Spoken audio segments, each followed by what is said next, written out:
Fakhruddin Ali Ahmed medical কলেজৰ নাম সলনি কৰা হ'ল।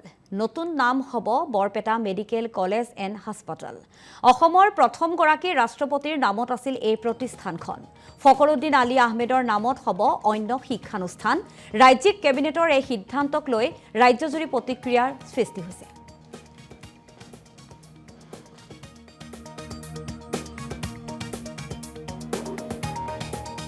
যোৱাকালি মাননীয় মুখ্যমন্ত্ৰীৰ এটা বিভিন্ন কেবিনেট ডিচিশ্যনৰ লগত এটা ডিচিশ্যন লৈছে। সেইটো হৈছে যে বৰপেটা নামত মেডিকেলখন নামাকৰণ কৰা হৈছে।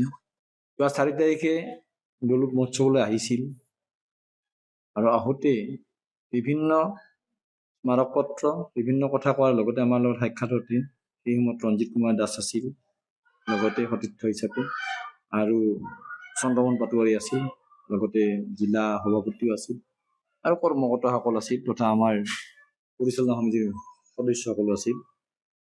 তাতে কথা প্ৰসংগত ওলাল যে তেতিয়া সোধা হৈছিল যে চিকিৎসা মহাবিদ্যালয়বিলাক সাধাৰণতে ঠাই নামতে হৈছে, কেৱল বৰপেটাটোহে ব্যতিক্ৰম।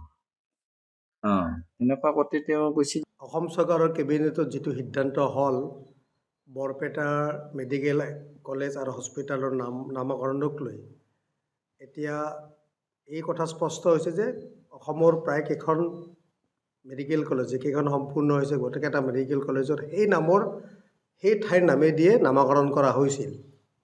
আৰু তেখেতে মাননীয় মুখ্যমন্ত্ৰীয়ে স্পষ্ট কৰি কৈছে যে যিহেতুকে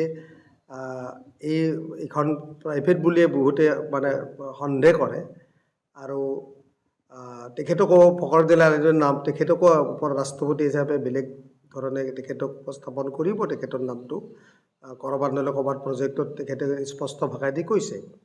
আমি অত্যন্ত সুখী, বৰপেটাবাসী আমি সুখী। এইকাৰণে সুখী যে অসমৰ যিমানকেইখন মেডিকেল কলেজ আছে প্ৰত্যেকখন ডিষ্ট্ৰিক্টৰ নামতে আছে, কিন্তু বৰপেটাত এই নামটো নাছিলে। আৰু ফখৰুদ্দিন আলী আহমেদ হয়, আমি তেখেতক সন্মান কৰোঁ, তেখেতে আমাৰ ৰাষ্ট্ৰপতি আছিল কাৰণে আমি তেওঁক সন্মান কৰোঁ বা বৰপেটাৰ বুলি আমি গৌৰৱ কৰোঁ। কিন্তু কথা হ'ল যে এখন মেডিকেল কলেজ যিয়ে আমাৰ এটা বৰপেটাৰ স্বাভিমানৰ কথা আছে, গতিকে সেই স্বাভিমানটোক যে অসমৰ মাননীয় ফখৰুদ্দিন আলী আহমেদ মেডিকেল কলেজৰ নাম সলনি কৰা হ'ল। নতুন নাম হ'ব বৰপেটা মেডিকেল কলেজ এণ্ড হাস্পাতাল। অসমৰ প্ৰথমগৰাকী ৰাষ্ট্ৰপতিৰ নামত আছিল এই প্ৰতিষ্ঠানখন। ফখৰুদ্দিন আলী আহমেদৰ নামত হ'ব অন্য শিক্ষানুষ্ঠান। ৰাজ্যিক কেবিনেটৰ এই সিদ্ধান্তক লৈ ৰাজ্যজুৰি প্ৰতিক্ৰিয়াৰ সৃষ্টি হৈছে।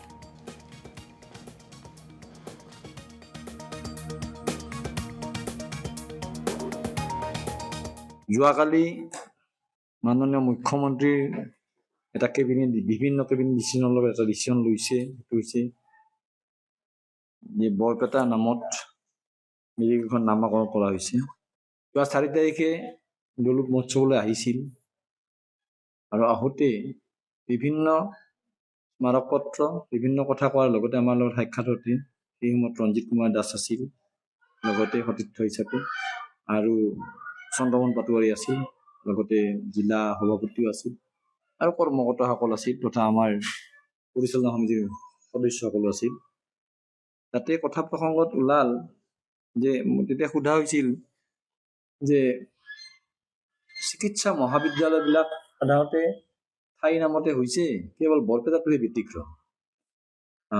এনেকুৱা কথা তেওঁ কৈছিল। অসম চৰকাৰৰ কেবিনেটত যিটো সিদ্ধান্ত হ'ল বৰপেটা মেডিকেল কলেজ আৰু হস্পিটালৰ নামকৰণক লৈ, এতিয়া এই কথা স্পষ্ট হৈছে যে অসমৰ প্ৰায় কেইখন মেডিকেল কলেজ যিকেইখন সম্পূৰ্ণ হৈছে গোটেইকেইটা মেডিকেল কলেজত সেই ঠাইৰ নামে দিয়ে নামকৰণ কৰা হৈছিল। আৰু তেখেতে মাননীয় মুখ্যমন্ত্ৰীয়ে স্পষ্ট কৰি কৈছে যে যিহেতুকে এইখন প্ৰাইভেট বুলিয়ে বহুতে সন্দেহ কৰে আৰু তেখেতকো ফখৰুদ্দিন আলীৰ নাম তেখেতকো ৰাষ্ট্ৰপতি হিচাপে বেলেগ ধৰণে তেখেতক উপস্থাপন কৰিব। তেখেতৰ নামটো ক'ৰবাত নহ'লে ক'ৰবাত প্ৰজেক্টত তেখেতে স্পষ্ট ভাষাই দি কৈছে। আমি অত্যন্ত সুখী, বৰপেটাবাসী আমি সুখী। এইকাৰণে সুখী যে অসমৰ যিমানকেইখন মেডিকেল কলেজ আছে প্ৰত্যেকখন ডিষ্ট্ৰিক্টৰ নামতে আছে, কিন্তু বৰপেটাত এই নামটো নাছিলে।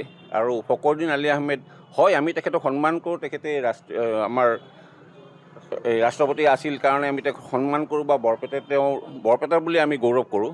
কিন্তু কথা হ'ল যে এখন মেডিকেল কলেজ যিয়ে আমাৰ এটা বৰপেটাৰ স্বাভিমানৰ কথা আছে, গতিকে সেই স্বাভিমানটোক যে অসমৰ মাননীয়